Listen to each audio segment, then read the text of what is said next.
chemin vers la maturité. Sur ce plateau, votre maturité spirituelle est notre but. Pour ce faire, nous vous partageons régulièrement les contenus édifiants des livres chrétiens, un contenu censuré à la lumière des Saintes Écritures pour que vous croissiez en connaissance et en grâce dans le Seigneur Jésus-Christ. Dans les partages actuels, nous venons nous entretenir avec vous sur le sujet « Le ciel d'après l'enseignement des Saintes Écritures ». C'est un contenu tiré des écrits de l'évangéliste Dwight Lyman Moody. Suivez cette série d'enseignements dans un esprit de culte.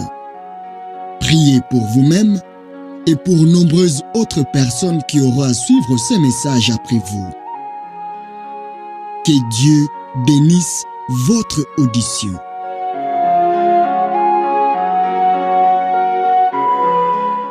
Deuxième épisode, le ciel et ses habitants. Aucun habitant ne dira « Je suis malade ». Le peuple de Jérusalem reçoit le pardon de ses iniquités. Ésaïe, chapitre 33, verset 24. Ceux qui vivront dans le ciel formeront une société choisie. L'Écriture ne laisse aucun doute à cet égard. Ce monde a plusieurs genres d'aristocratie. Mais là-haut, il n'y aura que celle de la sainteté. Le plus humble sur la terre sera le plus élevé dans le paradis. Ainsi parle le Très-Haut, dont la demeure est éternelle et dont le nom est saint. J'habite dans les lieux élevés et dans la sainteté, mais je suis avec l'homme contrit et humilié. Ésaïe 47. Impossible de s'exprimer plus clairement. Quiconque n'a pas un cœur contrit, humble, n'habitera jamais dans les lieux saints et élevés où Dieu demeure. Ce qui doit rendre aux chrétiens les ciels désirables, c'est de savoir qu'ils y trouveront le Seigneur ainsi que tous leurs bien-aimés. Qu'est-ce qui rend la maison paternelle si attrayante? Est-ce parce qu'elle est belle? Parce qu'elle est entourée de fraîches pelouses ou de beaux arbres? Parce qu'elle est ornée de superbes tableaux et meublée avec luxe? Non. Ce qui la rend chère, c'est que nos bien-aimés y habitent. Je me souviens, après une absence, d'être revenu chez moi pour voir ma vénérée mère. Je voulais lui faire une surprise et je me suis glissé furtivement dans la maison à son insu. J'ai parcouru toutes les chambres, mais je ne trouvais pas ma bien-aimée mère. Où est-elle? Demandai-je à l'un des membres de la famille. On me répondit qu'elle était partie et dès ce moment, ma vieille demeure n'eut plus de charme pour moi. C'était la présence de cette mère qui me la rendait si agréable. C'est la présence de ceux que nous aimons qui embellit notre intérieur. Elle embellira aussi pour nous le ciel. Christ est dans le ciel. Le Père y est aussi. Un grand nombre de ceux qui nous ont été chers ici-bas y sont. Et bientôt, nous y serons avec eux. Nous voyons dans Matthieu chapitre 18, le verset 10, que les anges s'y trouvent. Gardez-vous de mépriser un seul de ces petits. Est-il écrit? Car je vous dis que leurs anges dans les cieux voient continuellement la face de mon Père qui est dans les cieux. Leurs anges voient la face de mon Père. Nous serons à bonne compagnie là-haut, non seulement avec ceux qui ont été rachetés, mais aussi avec ceux qui n'ont jamais été perdus, qui n'ont jamais connu le péché, qui ne savent ce qu'est la désobéissance et qui ont obéi depuis les jours de la création. Dans Luc chapitre 1er, nous lisons que Zacharie mit en doute la parole de l'ange Gabriel, descendu du ciel, tout exprès pour lui dire que le précurseur du Messie naîtrait de lui. Alors l'ange répondit à ses doutes par cette déclaration. Je suis Gabriel qui me tient en la présence de Dieu. C'est glorieux de pouvoir affirmer cela. On a dit que 3 choses nous surprendraient à notre entrée dans le ciel. D'abord, d'y rencontrer bien des gens que nous ne nous attendions nullement à trouver là. En second lieu, de ne pas en voir d'autres que nous pensions y trouver. Et en fait, ce qui nous étonnera le plus, de nous y trouver nous-mêmes. Une pauvre femme disait un jour à Roland Hill que le chemin qui conduit au ciel était court, simple et facile. 3 pas seulement. Sortir de soi, être en Christ, entrer dans la gloire. Mais la route est plus courte encore. Sortir de soi et être en Christ, c'est vivre déjà là-haut.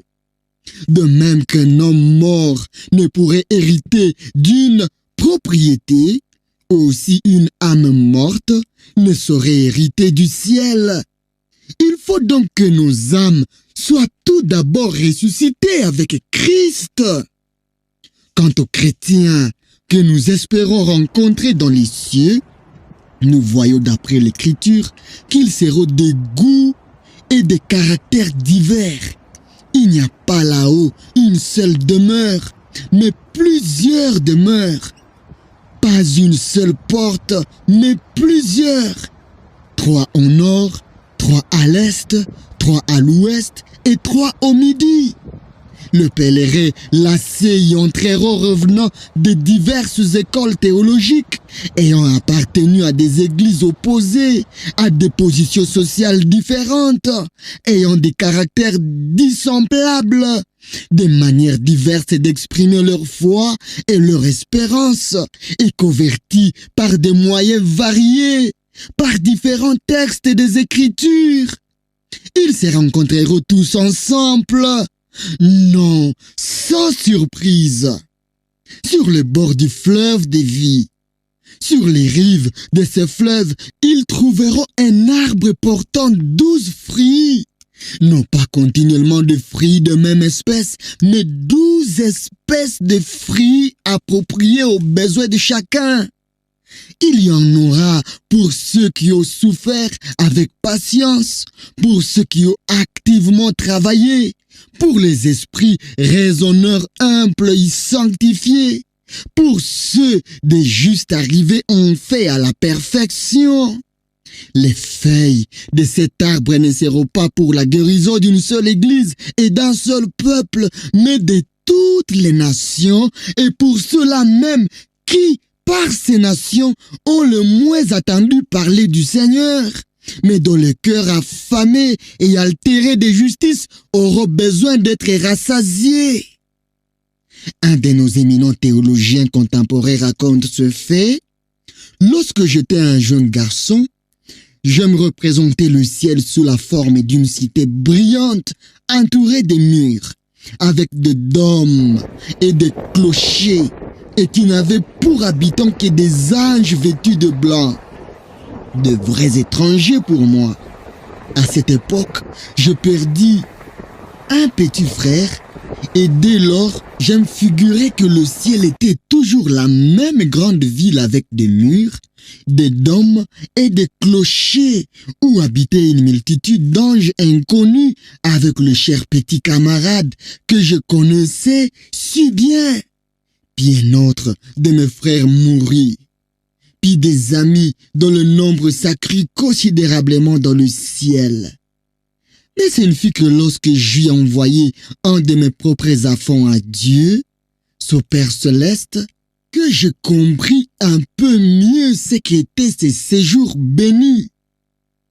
Un second parti, ensuite un troisième, puis un quatrième, et dès lors, j'eus tant d'être cher là-haut, que je ne pensais plus aux murs, aux dômes, ni aux clochers, mais à ceux qui habitaient la cité céleste.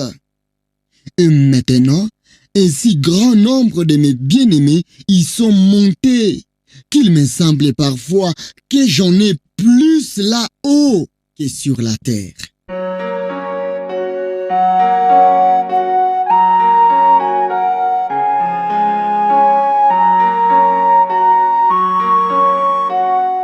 Notre vie sera éternelle. Nous trouvons cette parole dans Luc chapitre 12, le verset 26. Si quelqu'un me sert, qu'il me suive. Et là où je suis, là aussi sera mon serviteur. Je ne puis penser avec certaines personnes que l'âme de Saint Paul dort encore dans la tombe après 18 siècles.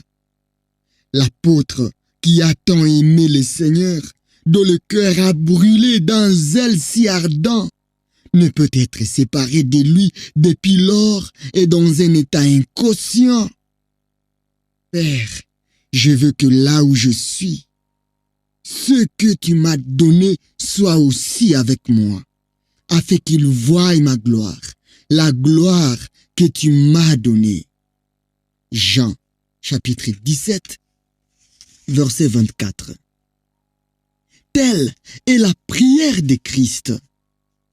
Quand un homme croit en Jésus, il obtient une vie éternelle. Bien des gens sont dans l'erreur sur ce point. Celui qui croit au Fils, il a la vie éternelle. Il n'est pas dit qu'il l'aura quand il mourra. Le verbe est au présent, ce qui m'assure que si je crois, j'ai dès maintenant la vie éternelle. Elle est le don de Dieu. Cela suffit. Vous ne pouvez enterrer ces dons de Dieu. Vous ne pouvez ensevelir la vie éternelle. Tous les fossoyeurs du monde ne pourraient creuser un sépulcre assez large et assez profond pour contenir la vie éternelle. Tous les faiseurs de cercueils ne pourraient fabriquer un cercueil assez large et assez profond pour renfermer la vie éternelle. Elle est à moi. Elle est à moi. Lorsque Paul parlait d'être absent du corps et présent avec le Seigneur, il savait ce qu'il disait. Il savait qu'il n'allait pas être séparé de Jésus pendant 1800 ans. Il savait que l'Esprit lui avait communiqué le jour de sa conversion une vie nouvelle, une nouvelle nature que le sépulcre ne pourrait contenir et qui devait s'envoler vers son Créateur. Il se peut bien qu'il ne soit pas pleinement satisfait et qu'il ne puisse l'être jusqu'à la résurrection de corps, car dans Isaïe 53, 11 dit du Christ, « Délivré des tourments de son âme, il rassasiera ses regards. Le corps lui-même ressuscitera. Il est semé corruptible, il ressuscitera incorruptible. Il est semé méprisable, il ressuscitera glorieux. Il est semé mortel, il revêtira l'immortalité. C'est ici seulement une question de temps. La grande aurore luira bientôt sur notre monde. Les morts se relèveront et attendront la voix de celui qui est lui-même la résurrection et la vie. Paul dit aussi, nous savons que si cette tente où nous habitons sur la terre est détruite, nous avons dans le ciel un édifice qui est l'ouvrage de Dieu, une demeure éternelle qui n'a pas été faite de main d'homme. 2 Corinthiens chapitre 5, verset 1er. Il pouvait se dépouiller de sa tente d'argile et l'abandonner, car une meilleure demeure l'attendait. Il a dit encore, je suis pressé des deux côtés. J'ai le désir de m'en aller, d'être avec Christ. Ce qui de beaucoup est le meilleur, mais à cause de vous, il est plus nécessaire que je demeure dans la chair. Philippiens chapitre 1er, 23 et 24. Cette pensée que la mort ne nous sépare pas du Seigneur est douce pour moi. Un très grand nombre de personnes sont encore les esclaves de la crainte de la mort. Mais la mort ne peut m'enlever la vie éternelle si je la possède. Elle peut toucher à la maison dans laquelle je vis. Elle peut changer ma forme extérieure et envoyer mon corps dans la tombe. Mais elle ne saurait atteindre la vie nouvelle que j'ai reçue de Dieu. Je suis attristé par la pensée que tant de chrétiens de profession envisagent la mort comme ils le font. J'ai reçu il y a quelque temps d'un ami de Londres une lettre que je voudrais montrer à bien des gens pour les encourager à considérer la mort comme mon ami le faisait. Il avait perdu une mère bien-aimée. Il était d'usage en Angleterre d'envoyer des cartes en mémoire de ceux qui viennent de quitter ce monde. Elles sont bordées de noir, quelquefois d'une bordure d'un quart de pouce. Mon ami avait mis à celle qu'il envoya une bordure dorée d'or, sans aucune trace de deuil. Sa mère était allée dans la cité d'or. C'est pourquoi il avait orné ses cartes d'un filet d'or, ce qui valait bien mieux que du noir. Lorsque nos amis partent pour la gloire, je crois que nous devrions entourer les lettres de faire-part d'une bordure d'or au lieu de les assombrir. Ce qu'ils ont trouvé, ce n'est point la mort, mais la vie. Quelqu'un disait à mourant, « Eh bien, vous êtes encore sur la terre des vivants ?» « Non, répondit-il, je suis encore dans le pays des mourants, mais je m'achemine vers celui des vivants.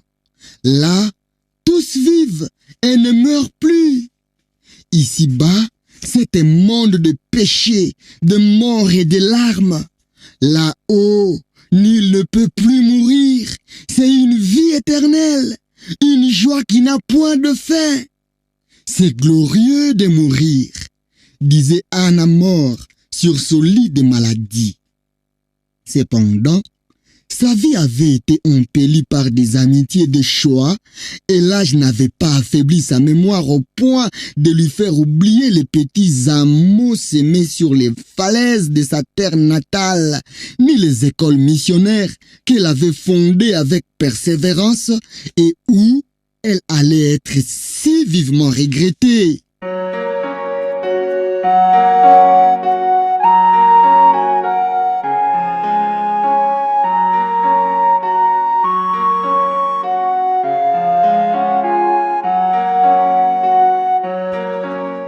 Au ciel, nous nous reconnaîtrons.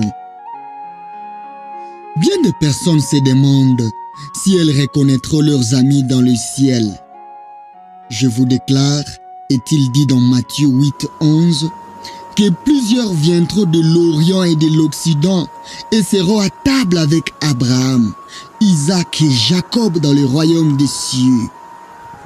Nous voyons ici qu'Abraham, Isaac et Jacob, qui vivaient tant de siècles avant Jésus-Christ, avaient conservé leur complète identité Ils étaient connus par leur nom. Et dans cette magnifique scène de la transfiguration, Moïse, qui avait vécu 1500 ans auparavant, s'y trouvait. Pierre, Jacques et Jean le virent. Lui, Moïse, qui n'avait point perdu son nom. De celui qui vaincra, Jésus a dit, « Je n'effacerai pas son nom du livre de vie. » Nos noms sont donc écrits dans les cieux. Nous les porterons là-haut et on les y connaîtra.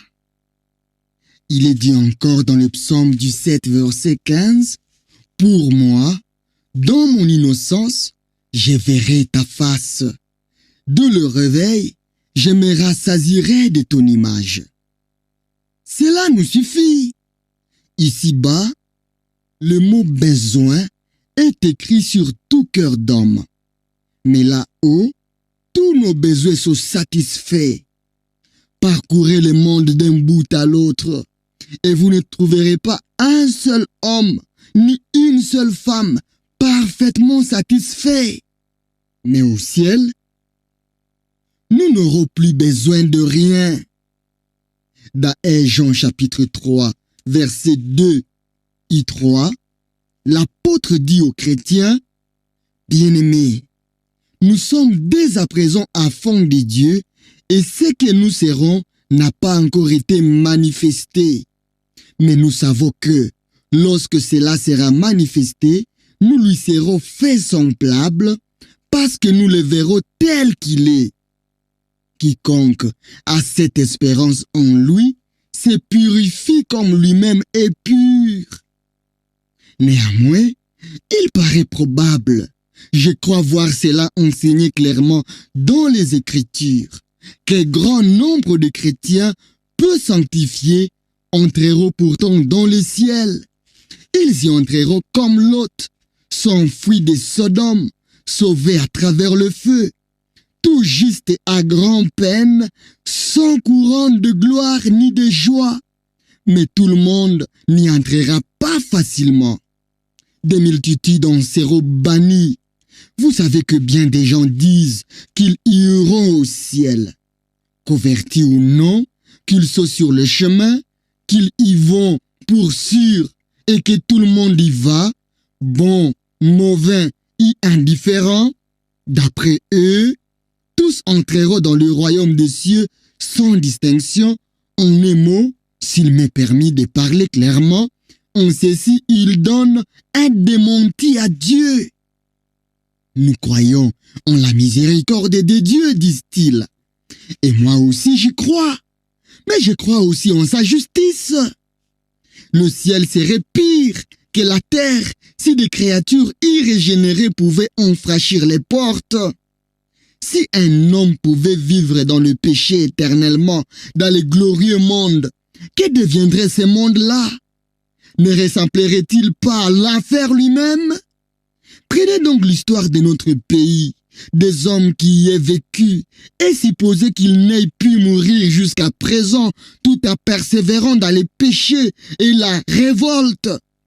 Pouvez-vous penser que Dieu soit disposé à recevoir ces hommes-là, qui ont rejeté son Fils, rejeté ses offres de miséricorde et de salut, et foulé sous leurs pieds ses commandements et ses lois, pourra-t-il le faire entrer tout droit dans le ciel et les y laisser vivre à toujours?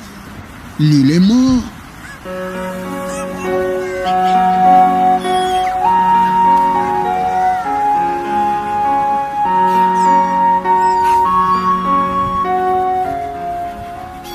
Point d'ivrogne dans le ciel. Ne vous y trompez pas. Ni les impudiques, ni les voleurs, ni les cupides, ni les ivrognes, ni les outrageux, ni les ravisseurs n'hériteront le royaume de Dieu. 1 Corinthiens chapitre 6, verset 10. Aucun ivrogne n'héritera le royaume de Dieu. Quelle mère dont le fils commence à mener une vie dissipée, n'aille de repos, ni nuit, ni jour, jusqu'à ce que leurs enfants soient convertis par la puissance de la grâce. Parce qu'aucun ivrogne ne peut hériter le royaume des cieux. Un grand nombre de buveurs modérés deviendront de vrais ivrognes, car nul n'arrive jusqu'à ce point tout d'un coup. Ah, comme le diable les aveugle, ces buveurs modérés. Je ne connais aucun péché plus tyrannique que celui de l'intempérance. Il lie un homme pied humain avant qu'il s'en doute. Je lisais dernièrement un fait à propos des adorateurs des serpents dans l'Inde. C'est horrible. Une mère vit entrer un serpent dans sa maison. Le reptile s'enroula autour de son petit enfant âgé de 6 mois, mais elle pensait que cet animal était un objet trop sacré pour qu'elle dût le toucher. Elle le vit tuer son bébé. Elle entend les pitoyables cris de celui-ci sans oser le défendre. Mon âme s'est révoltée en lisant ces récits. Je ne sais pourtant si nous n'avons pas, dans nos pays même, des influences aussi pernicieuses que les reptiles de l'Inde. Elles pénètrent dans des familles chrétiennes, s'enroulent autour des fils et les enlacent pieds humains, tandis que les pères et les mères ferment les yeux devant un pareil danger. Oh, que le Saint-Esprit nous réveille. Aucun ivrogne n'héritera le royaume de Dieu, ni aucun débitant de liqueur. Souvenez-vous-en. Malheur à celui qui fait boire son prochain. Habakkuk, chapitre 2, verset 15. Je plains tout chrétien de profession qui loue sa maison pour un débit de liqueur. Je le plains du plus profond de mon âme. S'il veut hériter un jour le royaume de Dieu, qu'il renonce à ces gains-là. Si vous ne pouvez louer pour un meilleur usage, il vaut mieux laisser votre maison inoccupée. L'idée que tout va bien et que tout le monde ira au ciel, qu'on se répande ou non, n'est enseignée nulle part dans les Écritures. Il n'y aura pas de ravisseurs dans le royaume de Dieu. Aucun de ceux qui profitent du malheur de leurs frères en détresse, quand la maladie fond sur leur famille, pour s'emparer de leurs propriétés en faisant des saisies contre eux par un homme qui leur mettra la main sur la gorge afin d'obtenir un intérêt aussi élevé que possible, celui-là était ravisseur qui n'héritera pas le royaume des cieux. Je plains celui qui gagne de l'argent d'une manière déshonnête.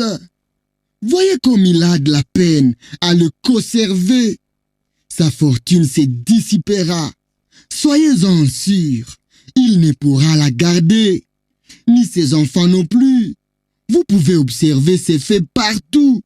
Un homme qui gagne un écu injustement fera mieux de les restituer tout de suite, sans quoi cet argent les brûlera dans sa poche.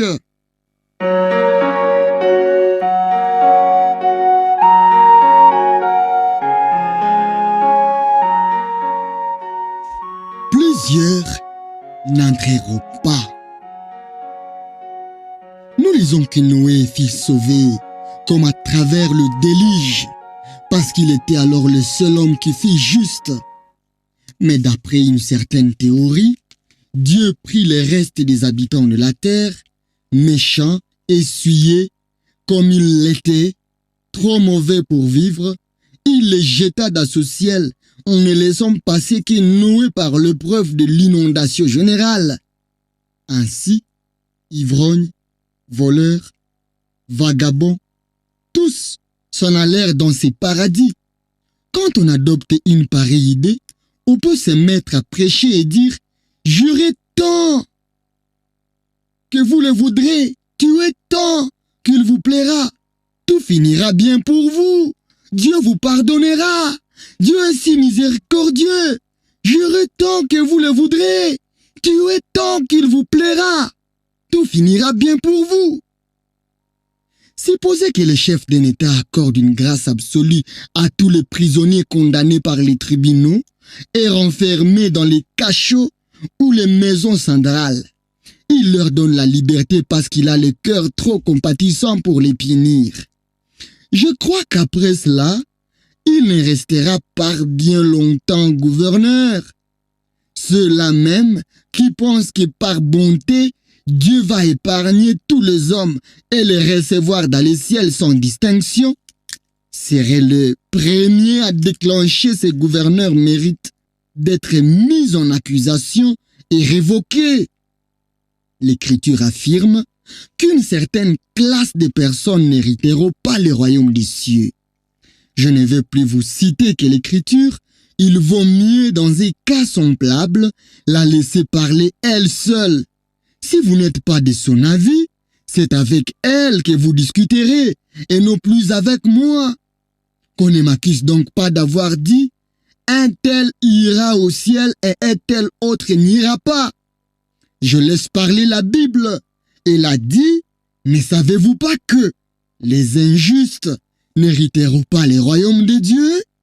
1 Corinthiens chapitre 6, verset 9. Mais les injustes même, les adultères, les fornicateurs, les voleurs peuvent hériter ces royaumes si seulement ils délaissent leurs péchés. Que le méchant abandonne sa voie et l'homme l'iniquité de ses pensées. Ésaïe chapitre 55, verset 7. Cependant, si l'injuste dit « Je ne me détournerai point du péché, je persisterai dans mon iniquité, et malgré cela j'irai au ciel. » Il se trompe. Celui qui me dérobe mon porte-monnaie perd bien plus que moi. Que gagne-t-il? Quelques sous, c'est peu. Mais voyez tout ce qu'il perd. Il perd le ciel. Pensez à ceci. Aucun voleur n'héritera le royaume de Dieu. Je voudrais dire à tous ceux qui dérobent le bien d'autrui, ne faites plus cela. Que chacun demande à Dieu de lui pardonner. Que chacun se repente et se retourne vers celui qui l'a offensé. La vie éternelle vaut mieux que le monde tout entier. Quand bien même vous pourriez voler le monde tout entier, vous ne gagnerez pas grand-chose. Après tout, le monde tout entier ne sera pas d'une grande ressource pour vous si vous n'avez pas la vie éternelle et le bonheur du ciel.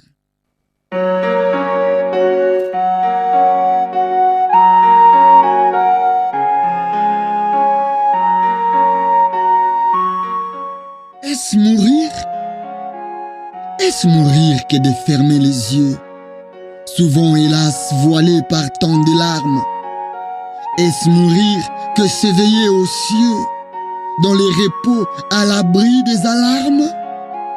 Est-ce mourir que d'attendre la voix du messager qui vient briser mes chaînes et libre en fait de déposer ma croix pour m'élancer jusqu'aux célestes plaines?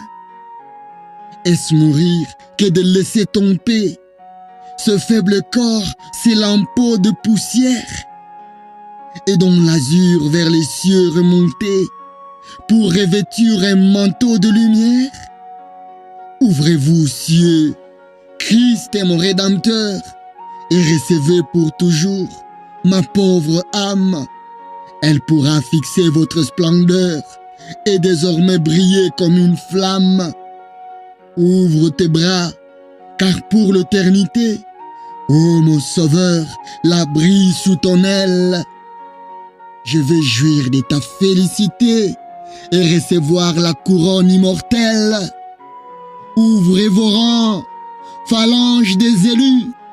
Je viens m'asseoir au banquet de la gloire, dans les parvis où l'on ne pleure plus, où de Jésus l'on chante la victoire.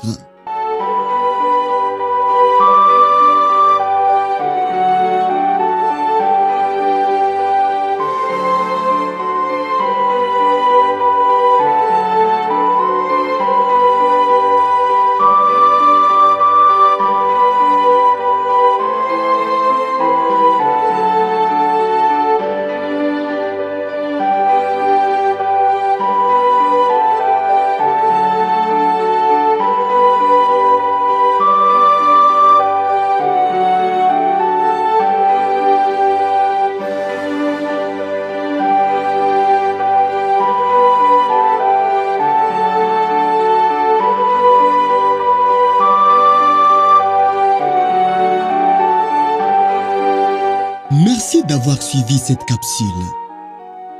Elle a été tirée du livre Le ciel d'après l'enseignement des Saintes Écritures, écrit par D.L. Moody. Merci de suivre ce message. Surtout, ne ratez pas la suite.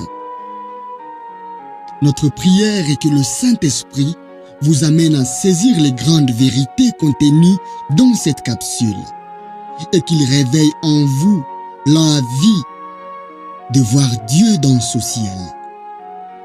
Faites tout pour ne pas rater le ciel. C'est urgent, c'est urgent, c'est urgent d'avoir l'assurance du salut.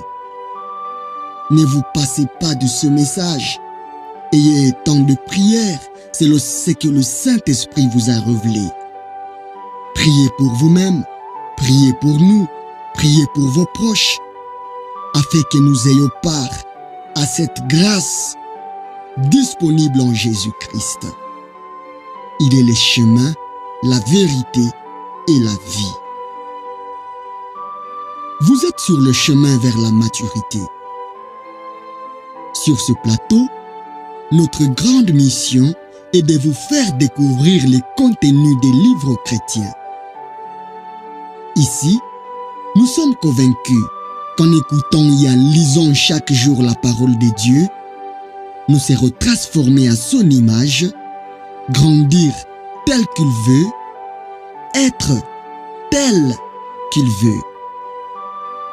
Nous avons hâte d'écouter les témoignages des vies transformées par l'écoute de l'Évangile. Demeurez bénis et merci de nous soutenir selon la conviction du Saint-Esprit.